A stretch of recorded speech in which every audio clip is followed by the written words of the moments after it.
Noreen and welcome to my kitchen, and today we're going to make a snack that will be fit for anyone in your house who loves a marshmallow treat and Oreos, because we're going to combine them together and make a marshmallow crispy cookie crunch. The perfect snack to make on a blustery snow day in North Carolina. So let's see how we make this.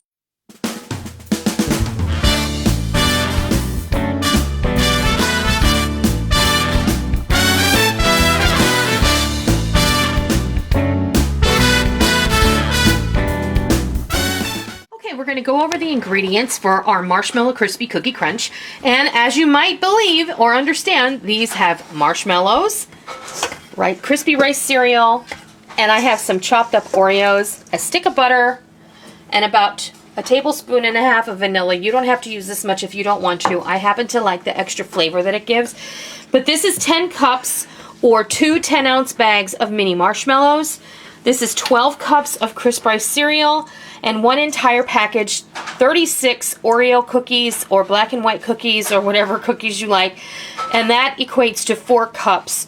And I have just cut them in half with a sharp, and fourths and quarters with a sharp knife. And then we're going to use a stick of butter.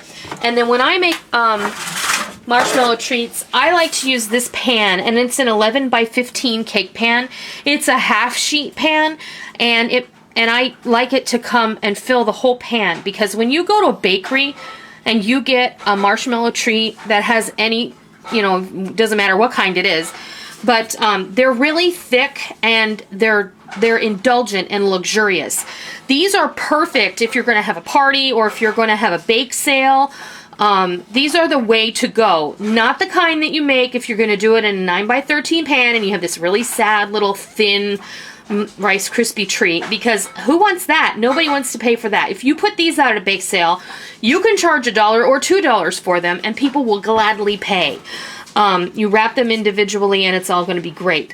I have liberally sprayed this with my misto with just plain vegetable oil, and I'm going to set it aside. And then we're going to move over to the stove, because I believe that the best way to make a marshmallow treat is on the stove, not in the microwave. So we're going to move over to the stove and we're going to commence the process. All right, I got my butter melted over medium heat, and what you hear is just the water cooking out of it. And what I'm going to do is I'm going to go ahead and put all of those marshmallows in there, and we're going to start giving it a good stir because we want this to melt evenly. I'm going to go ahead and pour my vanilla in here, and that's also going to hasten the melting process because it's going to give them a little more liquid to kind of flow into. And it really smells good now. It smells like vanilla. Of course, the marshmallows smell like vanilla too. So what I'm going to do is I'm going to go and I'm going to wait for these to melt all the way, and then we'll be back and we'll start adding our other ingredients. Okay, our marshmallows are all melted and I have turned the heat off.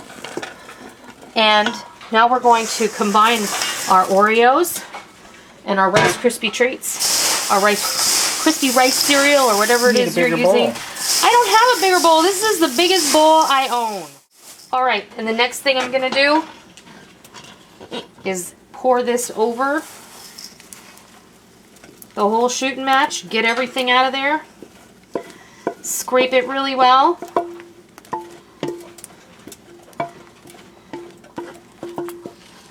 Timmy's cleaning up.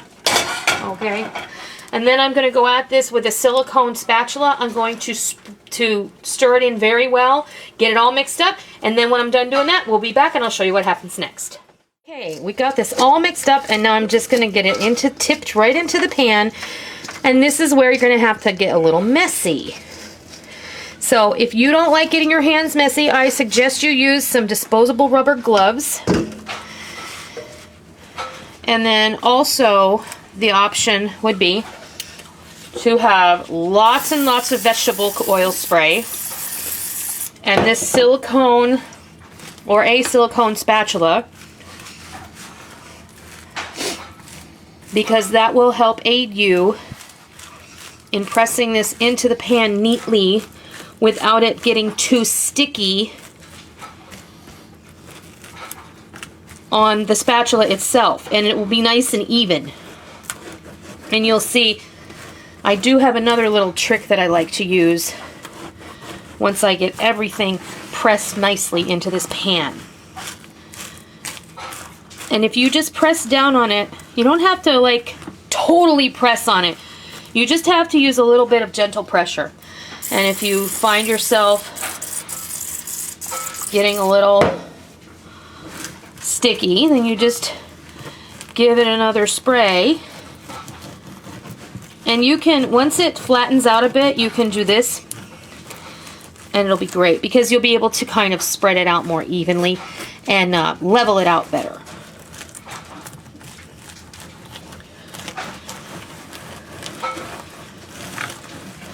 And once you've been over it once with that oiled spatula, it'll be a little easier for you to go over it again because there'll be oil residue on there. So now, because that is flimsy, I like to take this metal stainless steel spatula. It's just a big flat cookie spatula. This is one of my Pampered Chef ones. I've had this for years. It's one of Rick's, used to be one of Rick's favorite barbecue spats. You can see how nice and even this will make the top, and you'll be able to compact it just right. Now, we have this in here the way we want it. You're going to walk away from it for at least, if you can. You're going to have to, because it won't hold together if you try and cut it apart right now. You're going to walk away from it for about an hour. At which point we'll come back and I'll show you how you can cut it up. Okay, we're ready to depan and cut these up. It's been over an hour and these are nice and firm, but they're not too firm because you want them to be fresh.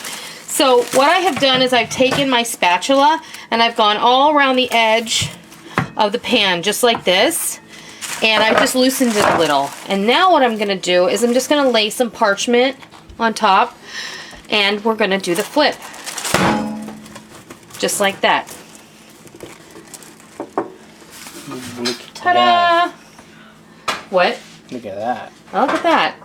So the reason that you want to liberally spray this with vegetable oil spray is because you want it coming out of the pan. What if they don't have one of these? Then they can just use a regular knife.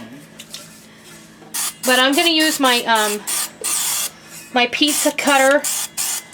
I use this for a lot of things in the kitchen. And a lot of people ask me, it's a Bialetti. And I got it at the grocery store, but they are available online. I paid about $8 for mine. So what I like to do is I like to cut them just like that. And especially for bake sales, I like them a little on the larger side because you can get more money for them. And if you're going to have a party, you can cut them any size you like. It doesn't have to be, you know,